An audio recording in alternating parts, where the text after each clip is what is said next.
रावण को तुम कितना भी मारो, अगर नाभि पर नहीं मारोगे तब वो नहीं मरेगा। हमसे बहुत लोग कभी कभी आकर, अरे सर आप बताइए क्या करना है, हम 20 घंटा पढ़ते हैं। 20 घंटा? जो आदमी अपने दुश्मन को इस्तेमाल कर ले अपने लिए, उससे ज्यादा दिमाग किसके पास है? लेकिन जितने जिंदा दिमाग के लोग होते हैं ना, वो कभी बेहोश नहीं होते। तुमको बदलना पड़ेगा अपने आप को। रावण को तुम कितना भी मारो, अगर नाभि पर नहीं मारोगे तब वो नहीं मरेगा। हमसे बहुत लोग कभी कभी आकर, अरे सर आप बताइए क्या करना है, हम 20 घंटा पढ़ते हैं। 20 घंटा? जो आदमी अपने दुश्मन को इस्तेमाल कर ले अपने लिए, उससे ज्यादा दिमाग किसके पास है? लेकिन जितने जिंदा दिमाग के लोग होते हैं ना, वो कभी बेहोश नहीं होते। तुमको बदलना पड़ेगा अपने आप को। अगर सिर्फ ताकत, शारीरिक ताकत के बल पर राजा का चयन होता तो जंगल का राजा होता हाथी या गैंडा। अगर सिर्फ मानसिक ताकत के बल पर जंगल के राजा का चयन होता तो लोमड़ी होती, भेड़िया होता। मैं बार बार आपसे एक बात कहता हूं, राजा बनने के लिए बस एक ही चीज का विकास जरूरी है, समझदारी। कोई स्कूल, कोई कॉलेज, कोई इंस्टीट्यूशन, कोई कोचिंग समझदारी नहीं पढ़ाती। और समझदारी सबसे ज्यादा पैदा होती है देखने से। इसीलिए भारत में दर्शन शब्द का इस्तेमाल किया, जो देखकर सीखा जाए। किसी की, जैसे रावण को तुम कितना भी मारो, रावण को तुम कितना भी मारो, अगर नाभि पर नहीं मारोगे तब वो नहीं मरेगा। तुम भीष्म पितामह के ऊपर कितना भी बाण चलाओ, जब तक स्त्री को लाकर उसके सामने नहीं खड़ोगे उसको तुम हरा ही नहीं सकते हो। भीष्म पितामह को तुम युद्ध में गंगापुत्र, जिसकी मां अमृत प्रदान करती हो, उसके बेटे को कोई क्या मारेगा? तो अगर भीष्म को मारना है तो उसका हथियार उनसे रखवाना पड़ेगा।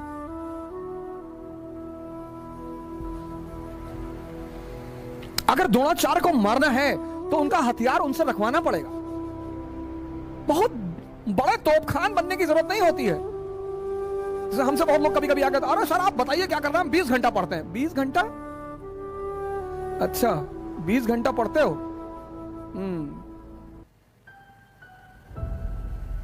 भारत की राजधानी बताओ है? भारत की राजधानी सारी बता दो, प्राचीन काल से। मगध की राजधानी, मौर्यों की राजधानी, गुप्तों की राजधानी, सारी राजधानी तब से लेकर आज तक बता दो। हमारे बाबा शेर से लड़ गए, बोला क्या हुआ? बोला चीर फाड़ के खा गया। जब तक तुम रावण की नाभि में अमृत है ये नहीं जानोगे, तब तक तुम रावण को नहीं मार पाओगे। औरंगजेब बहुत मेहनत करने वाला आदमी, बहुत ईमानदार आदमी है औरंगजेब, इसमें कोई दो राय नहीं है। औरंगजेब ईमानदार आदमी है, बहुत ईमानदार आदमी है। इस बात पर मैं हमेशा समर्थन करता हूं। औरंगजेब व्यक्तिगत रूप में बहुत अच्छा आदमी है। औरंगजेब का जो सबसे खास दोस्त है वह है जय सिंह। इतिहास पढ़ो। औरंगजेब ने अपने भाई दारा को माफ नहीं किया, महाराजा जसवंत सिंह को माफ कर दिया। जसवंत सिंह दारा शिकोह के खेमे में थे जब उत्तराधिकार का युद्ध चल रहा था। जाओ पढ़ो इतिहास। सिर्फ किसी को गाली देने से कोई काम नहीं चलता, लेकिन उसने जसवंत सिंह को माफ कर दिया। जसवंत सिंह मरे, फिर राठौरों से झगड़ा हो गया इंदर सिंह को लेकर। शिवाजी के खिलाफ जो दक्षिण में उसने दक्कन में आर्मी भेजी, दिलेर खान को उसने कभी पूरा चार्ज नहीं दिया। शाइस्ता खान उसका रिश्तेदार, उसको कभी चार्ज नहीं दिया पूरा, लेकिन जय सिंह को उसने पूरा चार्ज दिया। शिवाजी को दक्कन से कौन लाया औरंगजेब से मिलाने? जय सिंह। लेकिन औरंगजेब में शासक का दिमाग नहीं है, यही उसकी कमी है। औरंगजेब में या तो बहुत गुस्सा है एक आम आदमी की तरह, और या तो बहुत प्रेम है एक आम आदमी की तरह, और दोनों खतरनाक हैं। इस देश में औरंगजेब के साथ न्याय हुआ ही नहीं। मुसलमान उसको मुसलमान के रूप में देखते हैं। भैया 3 बजे सुबह उठता था, तो हमारा ड्राइवर भी 3 बजे उठता है सुबह, तो अपनी गाड़ी उसको दान कर दें। 3 बजे सुबह उठना अच्छी बात है। बड़े सारे मंदिर के पुजारी उठते हैं 3 बजे सुबह, बड़े सारे मस्जिद के मौलाना उठते हैं 3 बजे सुबह, तो सबको राजा बना दोगे? हिंदू उसको दुश्मन की नजर से देखते हैं। वो बेचारा जिंदगी भर परेशान रहा, जब तक जिंदा रहा, बाद में इतिहास ने उसको परेशान कर रखा है। उसकी कमी क्या है? मैं किस बात पे चर्चा कर रहा हूं? मैं चर्चा यह कर रहा हूं कि राजा के लिए समझदार होना जरूरी है। अकबर देखो, अकबर अब जो भी दिल्ली में बैठेगा, दिल्ली में उसको गुजरात पर कब्जा करना है, और दिल्ली और गुजरात के बीच में क्या है? राजस्थान। और राजस्थान योद्धाओं का देश है, युद्ध खेल है वहां पे, खेल। और जिस चीज को भी तुम खेल बना लोगे उसमें कोई तुमको हरा ना पाएगा।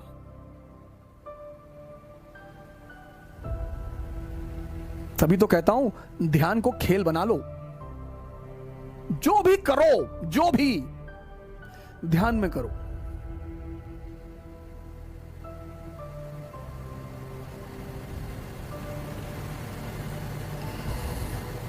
तुम ही अब बचाओगे इस देश को, इस देश के युवा। बॉडी बनाओ, ध्यान करो। नहीं पढ़ाई कर रहे हो ना, तो YouTube मत देखो, अननेसेसरी मूवी मत देखो उसमें। और अगर YouTube देख रहे हो तो सलाउद्दीन की कहानी देख लो। सलाउद्दीन की नहीं देखना चाहते हो, उमर की देख लो। उमर की नहीं देखना चाहते हो तो मुरारी बापू का रामचरितमानस का प्रवचन सुन लो। उपनिषद गंगा देख लो। फिदेल कैस्ट्रो की डॉक्यूमेंट्री देख लो। नहीं पढ़ने का मन कर रहा ना, मत पढ़ो। मत पढ़ो, मान लिया, चलो। YouTube देखोगे, देखो। सलाउद्दीन की स्टोरी देख लो, उमर की स्टोरी देख लो। इस्लाम का इतिहास, क्रिश्चियनिटी का इतिहास, सोलोमन का इतिहास, सब तो पढ़ा है यार। एक से एक बेहतरीन टीचर YouTube पर है, हिंदुस्तान के सुपरस्टार टीचर। एक से एक टीचर, एक से एक धमाकेदार टीचर YouTube पे है। उन्हीं का कोई मुद्दा सुन लो। और मैं इस देश के युवाओं से हाथ जोड़कर प्रार्थना करूंगा, कृपया करके नीचता की पराकाष्ठा को ना पार करें। मैं इस देश के युवाओं से रिक्वेस्ट कर रहा हूं हाथ जोड़कर। तुम यार ऐसे ऐसे वीडियो बना रहे हो, उटपटांग वीडियो बना रहे हो, उलूल जुलूल वीडियो बना रहे हो, कुछ भी बोल रहे हो, तुमको गुलोटिन में लगा दिया जाएगा। गुलोटिन पढ़ना आज फ्रांस में, तो चारा काटने वाली मशीन होती है ना, कोई डिस्टर्ब दिमाग का शासक आ जाएगा ना हिंदुस्तान में, सब डेमोक्रेसी और ऐसी गायब हो जाएगा। ऐसे ले जाके चारे मशीन में लगा देगा। ऐसे कुछ अच्छा वीडियो बनाओ यार।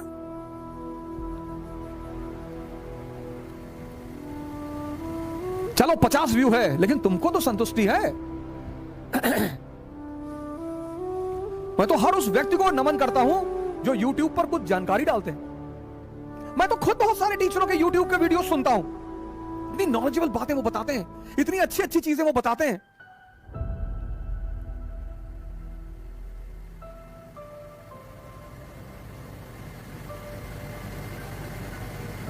अकबर दिमाग की बात कर रहा था, समझदारी का क्या रोल। अब अकबर को दिल्ली में बैठा उसे गुजरात पर कब्जा करना है। दिल्ली गुजरात के बीच में राजस्थान है, राजस्थान में राजपूत है, राजपूतों का खेल लड़ाई।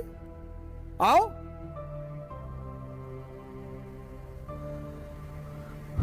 मन करे सो प्राण दे और मन करे सो प्राण ले, वही तो एक सर्वशक्तिमान है।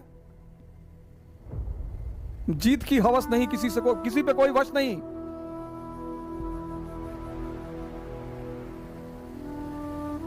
सुबह की दिनचर्या इसी गाने से शुरू किया करो।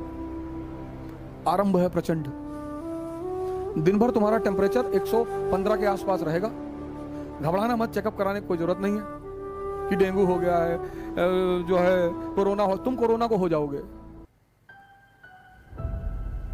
सुबह उठो, early in the morning, exercise करो, रामायण पढ़ो, गीता पढ़ो, शक्ति अर्जित करो, कुरान पढ़ो, एयरगन लगाओ, ले आओ एयरगन, दिन भर निशाना लगाना सीखो, तब पता क्या पता देश को कब तुम्हारी जरूरत पड़ जाए। अभी 4 दिन पहले हमारे पड़ोसी देश ने अपने फाइटर प्लेन उड़ा दिए 21-22। सीमा पर तो जवान तैनात ही है, मान लो जरूरत पड़ जाए हाँ, वो तो हमें पूरा भरोसा है, हमको तो इस देश के युवाओं पर पूरा भरोसा है। हम तो प्रधानमंत्री जी को एक लेटर लिख देंगे कि सर जरूरत पड़ेगी तो बताना। पंजाब, हरियाणा, यूपी, बिहार, बंगाल, उड़ीसा, मध्य प्रदेश, तमिलनाडु, तेलंगाना, केरला, यूपी के तो लड़के 10 पैकेट दिलबाग गुटखा और 1 झोला बारूद और 64 की डिब्बी तंबाकू वाली और 4-5 गोला, तो 5 दिन तो किसी फ्रंटियर को यही संभाल लेंगे। 4 आदमी कावासाकी बजाज पे बैठ के और 20-25 दिलबाग गुटखा और मिलिट्री वाला जो हैंड बैग आता है उसमें बारूद और तंबाकू, ये खाते ही हैं तो 64 का डिब्बा इकट्ठा करके रखें कि मुसीबत में काम आएगा, और 10-12 गोला सुतली का, तो एक आध फ्रंटियर छोटा मोटा तो यही संभाल लेंगे। इतनी पड़ोसियों की खौफ नहीं है, लड़ेंगे तो वही है। हमारे इलाहाबाद में छोटे छोटे बच्चे, मैं ममफोर्टगंज में था तो तारिक भाई की दुकान हुआ करती थी, पता नहीं अब है कि नहीं है, जगराम चौराहे पे, तो वहीं पे एक यादव जी का होटल है, वहां हम लोग कभी कभी खाना खाने आते थे फवारा चौराहे पे। तो एक बार एक लड़के से मेरी साइकिल लड़ गई, छोटा सा बच्चा था, तो हमने सोचा बच्चा है छोटा सा, तो हमने उससे कहा देख के नहीं चल पावा तो कहा पे मार दे बम, छितरा जी हो यहीं पे। कक्षा 2-3 में रहा होगा, एकदम तंग पलट के खड़ा हो गया, कहा मैं ज्यादा नेता ना बनो, मार दे बम यहीं छितरा जी हो। हमने कहा भारत की सरकार गलती हो गई, सरकार ये वो देश है यहां कभी लड़ने वालों की कमी नहीं रही, लेकिन हम आदर्श लड़ाइयां लड़ते रहे। तो अब राजपूतों से लड़ना है, और राजपूतों ने सबका जीना हराम कर दिया। इल्तुतमिश का, रजिया का, बलबन का, अलाउद्दीन का, सबको पानी पिलाया राजपूतों ने, जी भर के पिलाया। अलाउद्दीन तो धोखे से जीता ना, वो तो कहता भी है। जब अकबर का शासन आया तो अकबर ने बीरबल से पूछा कि बीरबल यार एक बात बताओ कि राजपूतों को क्या चाहिए यार। बोला सरकार इनको 2 चीज चाहिए। बोले बताओ। बोले सरकार एक तो इनको चाहिए इज्जत। अरे बोला बोरे में भर के दे दो यार, इज्जत कौन सा पैसा लगता, दे दो इज्जत, दो इनको खूब भर भर के इज्जत दो। और बोला दूसरा क्या चाहिए। बोले सरकार दूसरा इनको लड़ाई करना है, युद्ध इनका खेल है सर। बोले बहुत बढ़िया यार, इनकी पोस्टिंग करो अफगानिस्तान। तो मान सिंह को बनाया गया काबुल का सूबेदार, एक तरफ अफगानी डिस्टर्ब और दूसरी तरफ राजपूत, और दोनों लड़ रहे हैं। अकबर, अनारकली का डांस चल रहा है आगरा में। आज कहेंगे दिल का फसाना, जान भी ले ले चाहे जमाना। और पर्दा नहीं जब कोई खुदा से, बंदों से पर्दा करना क्या, जब प्यार किया तो डरना क्या। अब बीरबल और अकबर जाम पे जाम लड़ा रहे हैं, राणा उधर लड़ रहे हैं। यह है समझदारी। जो आदमी अपने दुश्मन को इस्तेमाल कर ले अपने लिए, उससे ज्यादा दिमाग किसके पास है। औरंगजेब शिवाजी से झगड़ा कर लिए, शिवाजी से। अकबर रहा होता ना 1666 में, जब शिवाजी आगरा आए थे ना, गले लगा लेता तुरंत उठ के, शिवा भाई लगा लेता कि हमारे शार्प शूटर हैं दक्कन से। पर्सनल कमरे में ले आता अपने, चलिए कमरे में बिठाओ ले चलो। और बताइए, स्कॉच विस्की, अनारकली को बुलाओ, छम्मा छम्मा छम्मा छम्मा शुरू करो।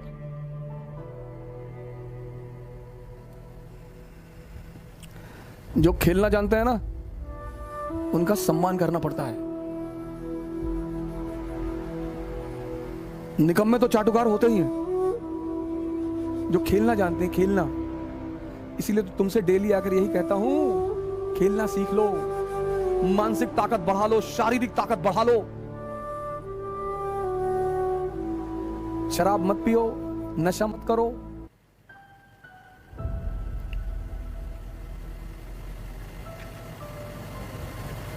अब कहो, तुम कहोगे कि तुम तो बहुत पीते थे, दूसरे को काहे मना कर रहे हो।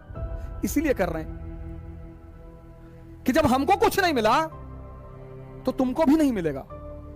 हमको भी ध्यान और योग से ही मिला, इसलिए मैं तुम्हें ज्यादा अनुभव के साथ मना कर सकता हूं। कई बार लोग कहते हैं तुम तो अपने जमाने के बहुत बड़े शराबी थे। जी, हमको कुछ नहीं मिला, भटकते रहे, रोते रहे। मुझे जो कुछ मिला, जो कुछ, वो ध्यान, योग और संतों की सेवा से मिला। वही तो तुम्हें बता रहा हूं। समझदारी। राजा बनने के लिए बस एक चीज जरूरी है, इसीलिए हर आदमी, बहुत लोग आते तैयारी करने हैं और एक से एक लंबरदार, तीरंदाज, तैमूर, मंगोल, चंगेज खान, वापस चले जाते और साधारण से लड़के रैंक लगा लेते हैं। मैंने कहा ना, तुमको पता ही नहीं रावण को कहां मारना है। ताकत से ना मार पाओगे, मार ही नहीं पाओगे। जिंदा दिमाग के लोग होते हैं ना, वो कभी बेहोश नहीं होते, वो हमेशा अलर्ट रहते हैं, हमेशा।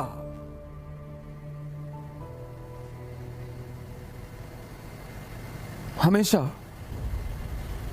रिफॉर्म करना पड़ेगा, तुमको बदलना पड़ेगा अपने आप को, क्योंकि समय इतनी गंदी चीज है कि जिसने समय के साथ अपने आप को नहीं बदला, उसको समय ने उड़ाकर फेंक दिया। क्योंकि भगवान तो सबका है ना।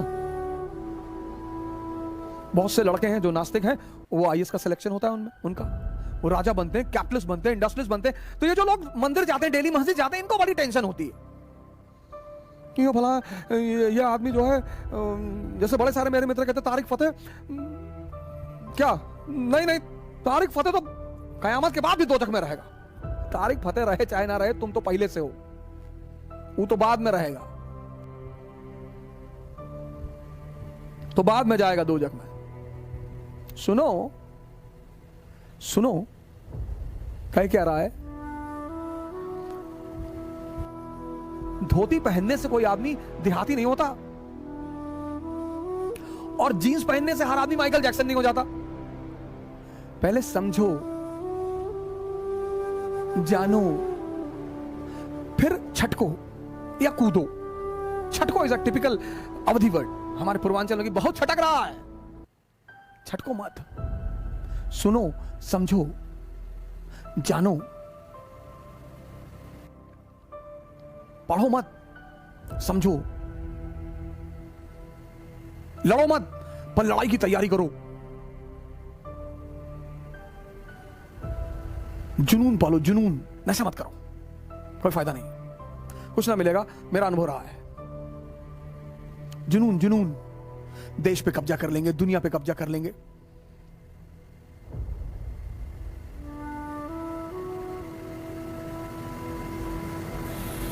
और का नौकरी करने के लिए पैदा हुए हो कि भैया वह नौकरी लग जाए और भैया शादी हो जाए, बस बस। तो भोजन और सेक्स पे तो जानवर भी जिंदा रहता है।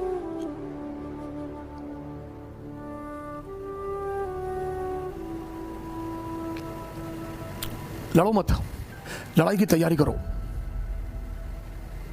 पढ़ो मत, समझो, नशा मत करो, जुनून पालो, जुनून,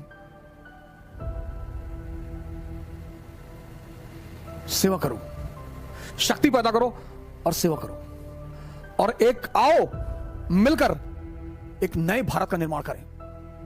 जय हिंद।